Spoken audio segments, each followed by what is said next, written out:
नमस्कार.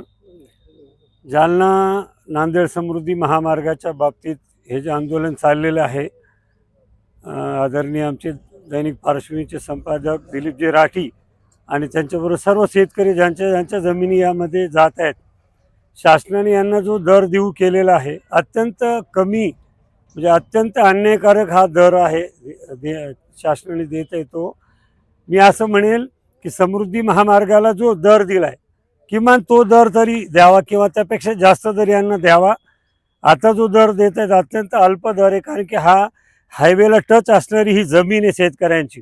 सर्व बळीराजांचं राज्य म्हणवणारे हे शासन अशा प्रकारे जर शेतकऱ्यावर अन्याय करत असतील तर याला खूपच अन्यायकारक गोष्ट आहे.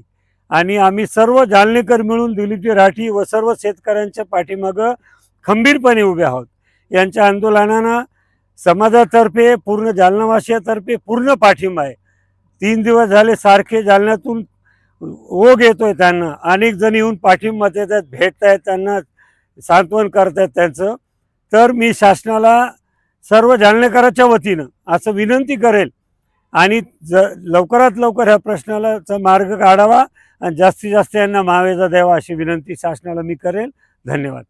मी गोवर्धन करवा, जालना रेडीमेड संघटनेचा अध्यक्ष या नात्याने इथं आलो आहे. या शेतकऱ्यांच्या धरणे आंदोलनाला पूर्ण सपोर्ट आहे.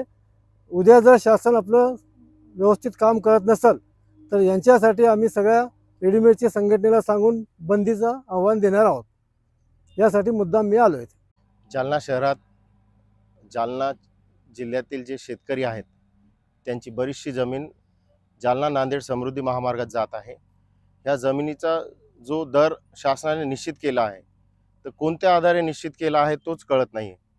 आत्ताच एक 4-5 वर्षापूर्वी नागपूर मुंबई समृद्धी महामार्ग बनला, त्यावेळेस जो मावेजा किंवा जी रक्कम शेतकऱ्यांना एकरी देण्यात आली तो निकष इथं लागू होत नाही आहे का, हा शासनाला प्रश्न आहे. जालन्यातील सगळे समाज, सगळ्या व्यापारी आणि बाकी संघटना सगळ्यांचा इथं पाठिंबा जाहीर झालेला आहे. सगळ्या संघटनांनी मिळून एक विचार केला आहे की शासनाने याची दखल घेतली नाही, प्रशासनाने याची दखल घेतली नाही तर सर्व संघटना मिळून येणाऱ्या शनिवारी आणि रविवारी संपूर्ण बाजारपेठ, संपूर्ण दुकाने सगळे बंद ठेवण्याचा त्यांनी निश्चय केला आहे. आणि तेवढं करूनही समजा प्रश्न सुटत नसेल तर मग बेमुद्दत बंद, बेमुद्दत उपोषण हा मार्ग अवलंबावा लागेल.